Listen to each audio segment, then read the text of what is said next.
There's something about you that's magic, something in your eyes. I can see it so easy when you tantalize.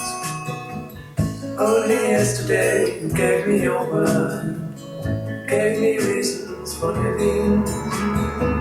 You gave me love, you gave me the time. I can't get you out of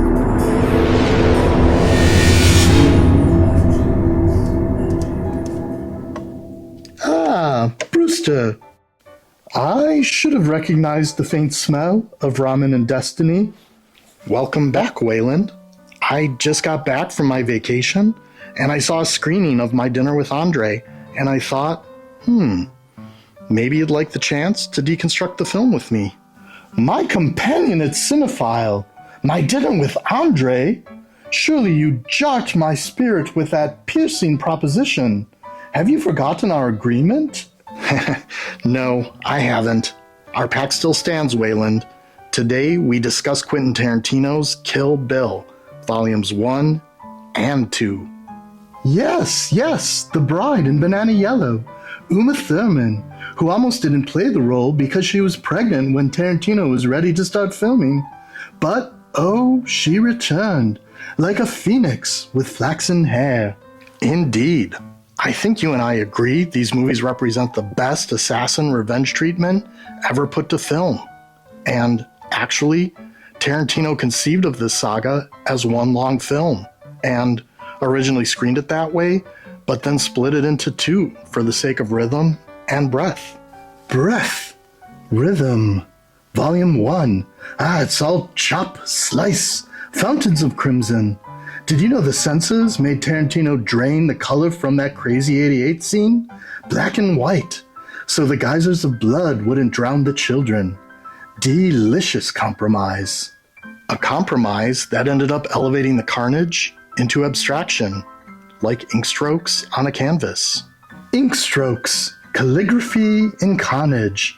And Ren Ishii, Lucy Liu, presenting her backstory in anime. Tarantino hired Production IG, the folks behind Ghost in the Shell, a whole new medium, dropped in like soy sauce on pancakes. Who does that? Only Quentin. Only Mad Quentin. You know, I always found it fascinating that the anime interlude depicts Ren's trauma as legend. I still can't decide if stylizing grief so it can be endured is deeply repressed or actually brilliant. Oh, listen to the poetry drip. Meanwhile, I'm just clapping like a caffeinated seal, going, wow, her sword's sharper than my mother's tongue. And let's not completely skip over that glorious fight scene between Uma's character Beatrix Kiddo, codename Black Mamba, and Vanita Green, codename Copperhead. Yes, that fight might be my favorite in the entire saga. In the middle of that magnificently brutal battle, a child happens into the scene, and Black Mamba and Copperhead, they put their knives away and have a little heart-to-heart talk, which is incredible, yet somehow manages to be totally believable. Yes, first time I saw that, I was enwrapped and dumbfounded by what was happening. And then, kaboom! The hidden gun goes off in the box of cereal, and they're back at it in all their fury. And yet, in Volume 2, the fury stills. The sword returns to its sheath, and we find the bride not as a myth, but as a mother. Ah, motherhood.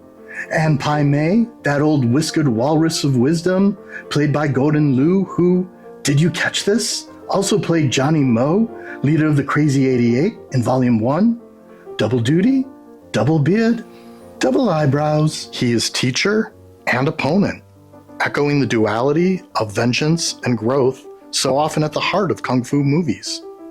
And these movies are practically one long love letter to that genre. But not just as an homage to kung fu movies, I'd say Tarantino is the epitome of masterful pastiche film construction. The film's dialogue, blocking and framing, music cues, they're all carefully stitched together, not in a derivative way, but gracefully, echoing back with resonance throughout film history. He's like the greatest mixmaster of all time. A precarious feat to try and pull off. So easily bungled. Archetype is a small target in a broad canvas of cliches. But Tarantino hits it dead center every time in these films. Say, did you know Tarantino conceptualized the whole premise of this movie with Uma Thurman? They hashed out ideas together between takes while filming Pulp Fiction. And Tarantino delayed the whole film for a year so Uma could have her child. A saga of revenge made space for real-life motherhood. Art and artist intertwined like egg noodles. How fitting, then, that the bride's ultimate reward is not vengeance, but reunion with her daughter. But let us not forget the 5-point palm exploding hot technique, invented whole cloth by Tarantino, never seen before in kung fu cinema. Hardly. A move so legendary that even Pai Mei never taught it, except, surprise, he did, hidden like a fortune noodle at the bottom of a box of sugar wax. Exactly. A technique that ends not with chaos, but stillness. Death approached with dignity. Yes, dignity. Bill's final stroll across the floor, his heart bursting like a piñata of sorrow. And Uma's tears. Tears, Brewster. She does not cheer. She weeps.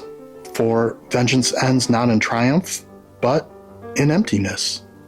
Emptiness with a side of pancakes. Remember, Tarantino almost cast Warren Beatty as Bill. Can you imagine? Clyde from Bonnie and Clyde with a katana? But no, it was David Carradine, master of Kung Fu television, whispering like a Buddhist cowboy. Perfection. Carradine's Bill is the ghost of cinema past. East meets West. Martial arts and Americana braided into one. And let us not forget the music. Nancy Sinatra's Bang Bang, My Baby Shot Me Down.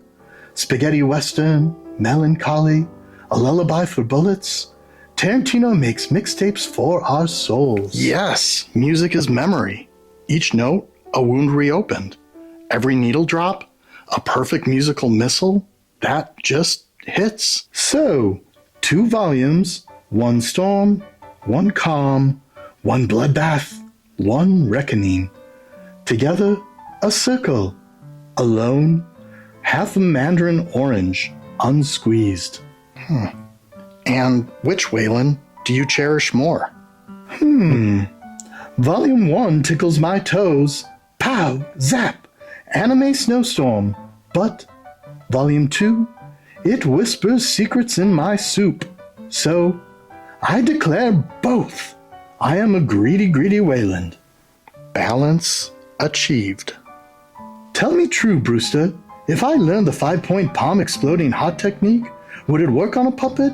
Or would my stuffing just go poof across the cosmos? I think perhaps your heart is a little too whimsical to explode.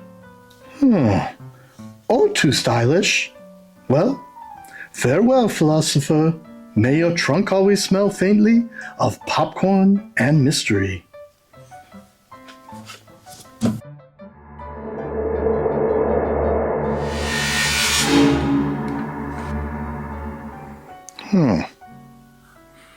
And even in vengeance, grace remains.